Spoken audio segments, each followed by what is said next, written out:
Leon, front right here. Obviously, only a few days away from a massive pay-per-view built around you. A lot of people credit, you winning the title for the UK finally getting a pay-per-view once again. So now that we are in fight week, camp's behind you, what are the emotions now, just a few days away? Just excited. This is my first main event in the UK, and to be able to come back, headline it, defend my bout against Kamaru Usman, and it's gonna be a great night. So the UK is excited, I'm excited, and it's gonna be good. How has life changed for you and the camp and your family and the team since you won the title in Salt Lake?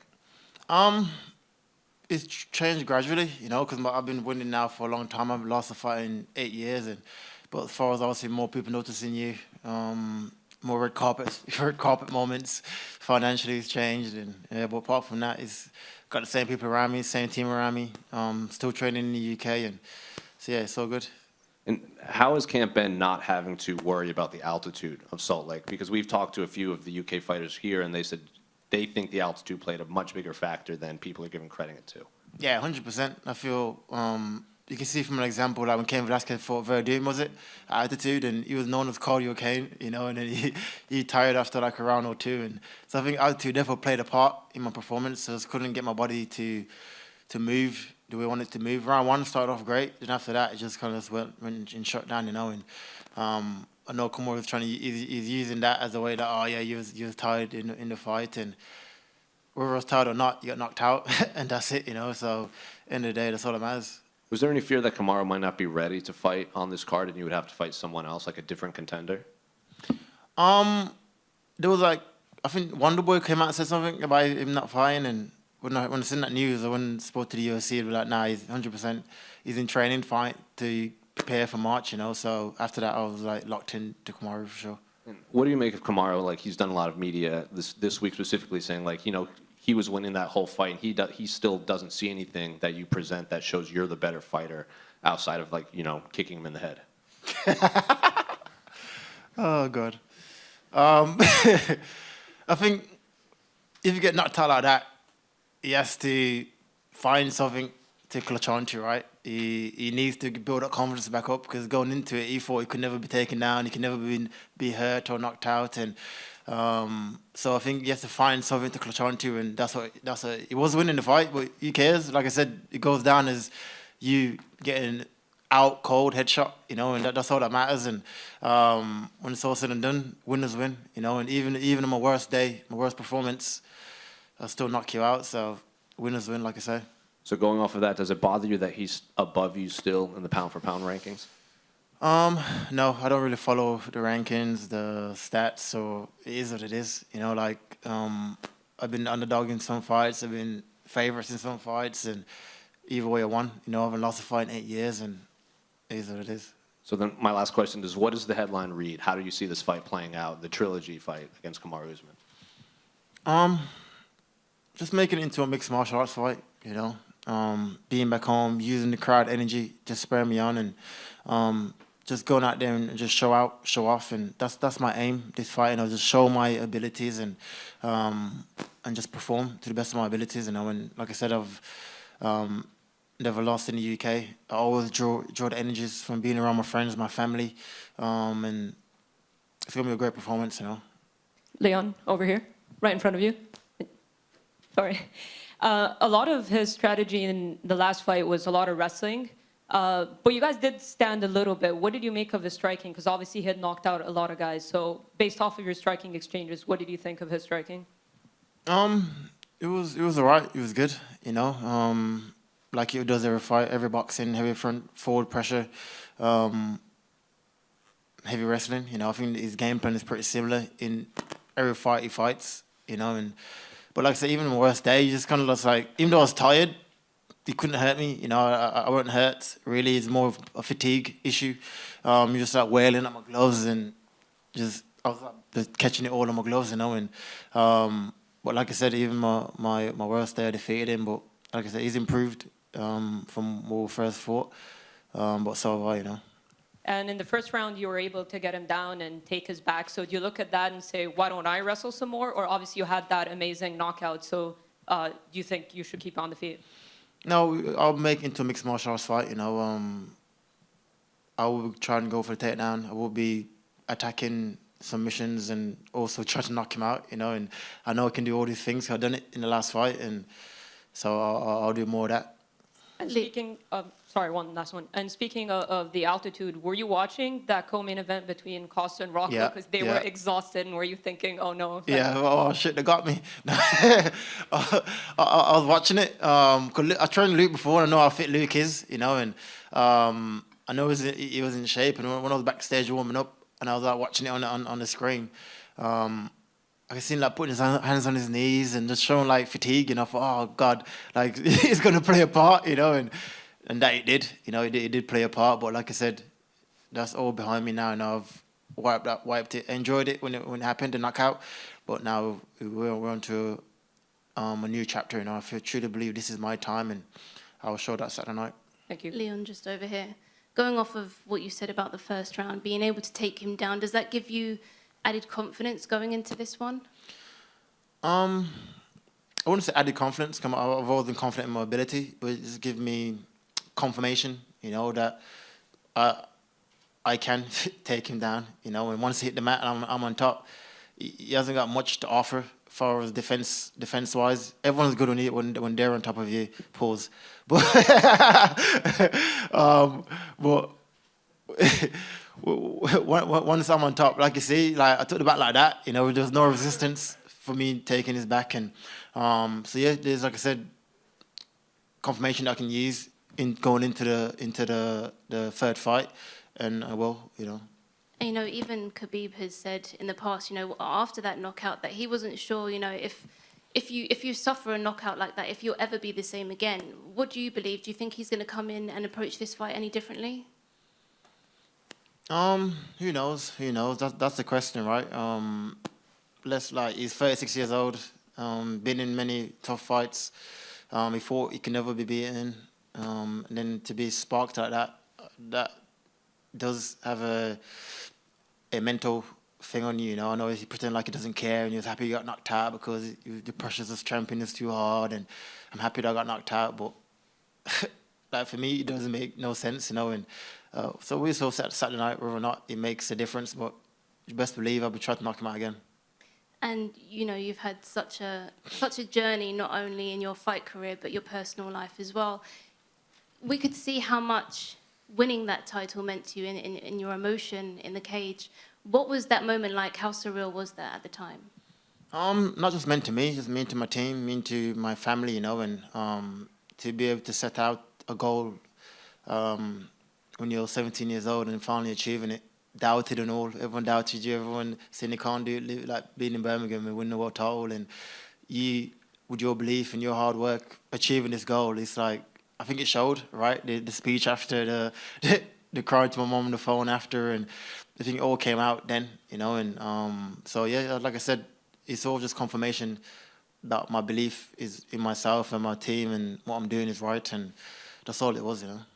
And how are you anticipating making that first walk as champion at the O2 Arena on Saturday? It's going to be wild. It's going to be wild. No, I enjoy it. I enjoy fighting at home, you know. And from amateur to now, I've never lost a fight in the UK, and because I like being around my family, I like being around my friends, and that's where I draw my energy from, you know. And so yeah, it's going to be a crazy night. The fans keep saying they're excited for it, and so am I, you know. Thanks. Leon.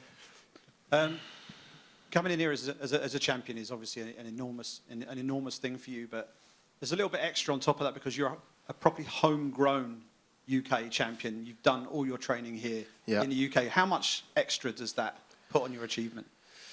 I think it plays a lot. You know, it plays a big part in it because it's not just for me; it's for the gyms that's coming behind me. You know, the guy that's 17, like when I was 17, can look towards me and be like, look, like he did it. He lived in Birmingham and he won the title.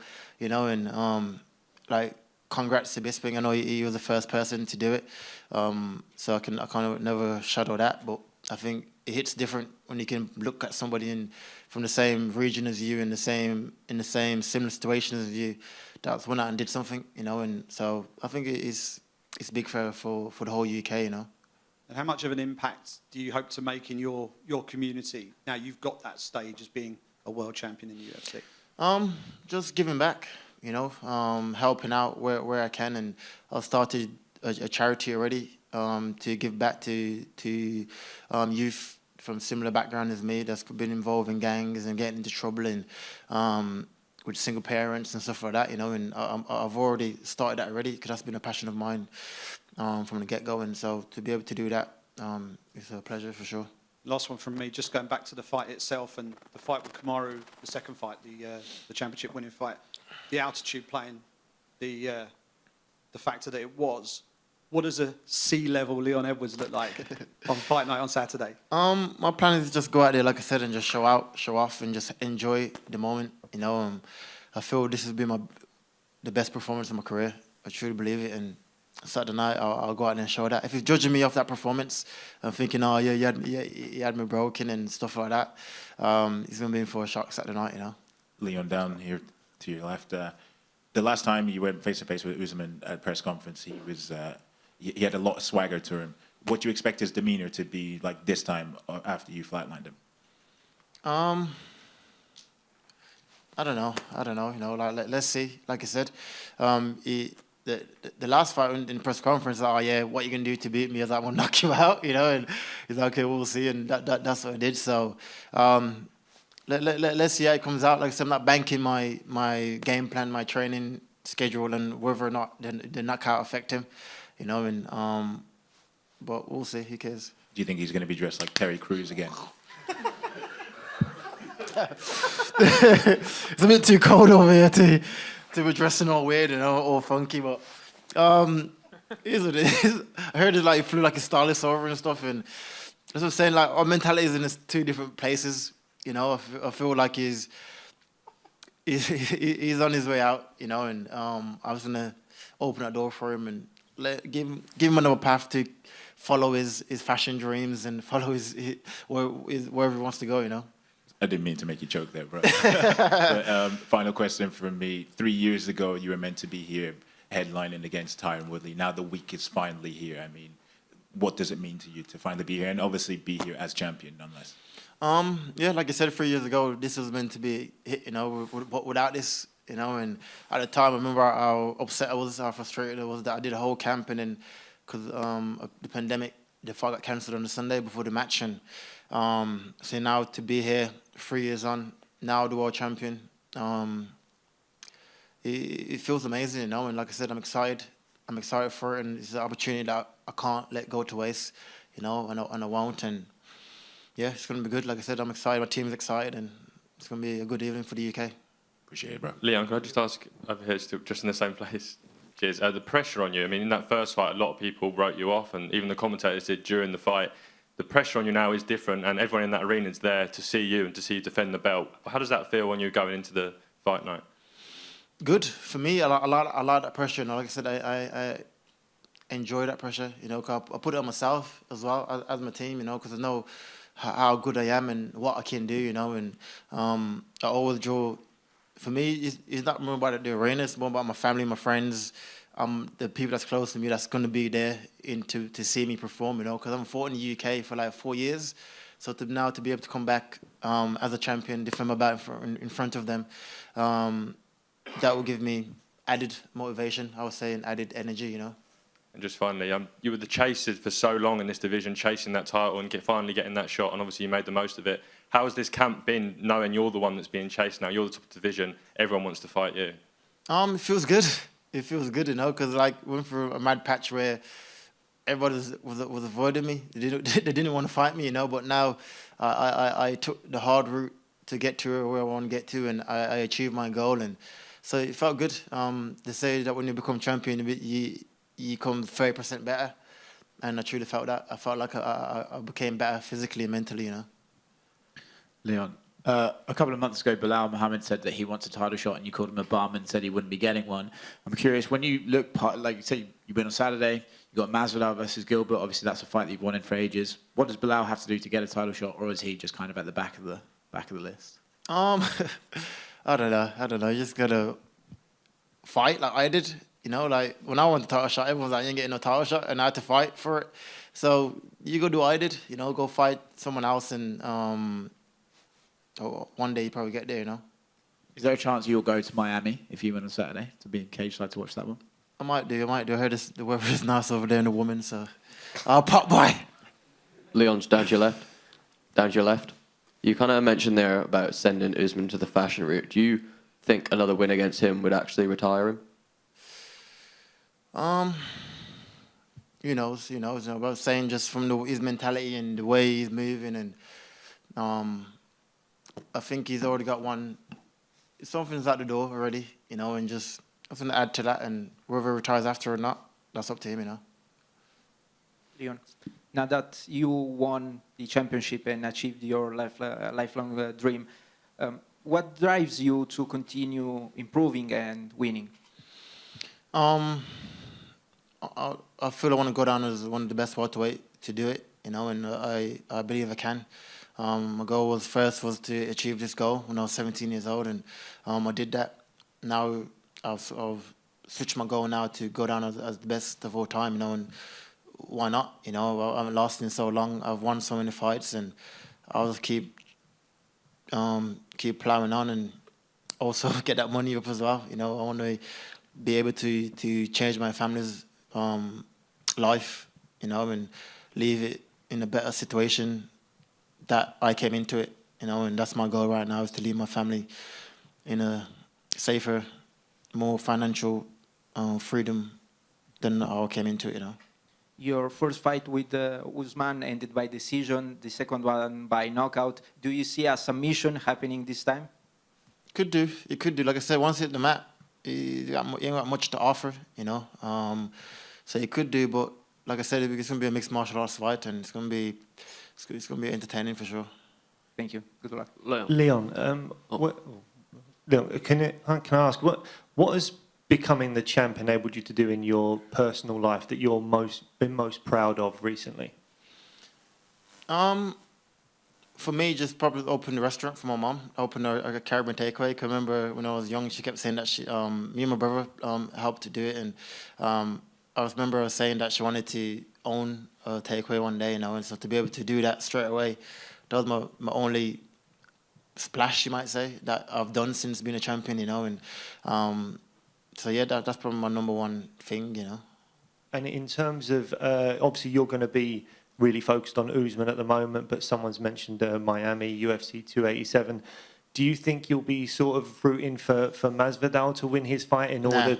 No, not so that you could defend against him and right the wrong of what happened at the O2 a few years ago? I would root for him is the wrong word, but if he wins, he wins, right? It'd be good for me, good for the fans, good for the company, and also get to smack his head off as well. So if he wins, it's good, but he's got a tough fight in his hands against Gilbert, and we'll see. Thanks, mate. Leon, just straight ahead. How surreal does it feel driving through Erdington and seeing billboards of yourself with the title around your arm or your waist, and seeing murals in the city, obviously with the title? How surreal does that feel still? It's a surreal moment, you know, and to be, like I said, to see murals in Erdington where I grew up, and I've done many things on the same streets, you know, so to be able to drive past it every day, see how much the city embraced me and what I've done and how much I'm proud of made the city, not just Birmingham but the UK. It's an honor for me. I am happy. I am humbled by it, and yeah, it's sick for sure. Thank you. Yeah, one more in front. How many kids run up to you and yell, "Headshot dead"? Loads. Like, I've lost count, you know. Like, that's like the saying of the year. It's like pound for pound, headshot dead, you know. And everyone asked, I did plan it, but I didn't. It's more just like emotions. But that's basically what it was. He was pound for pound. He got headshot, and he was out. Was it weird when like young kids come up to you and say that? Nah, it's not weird. It's perfect. Nah, it was good for sure.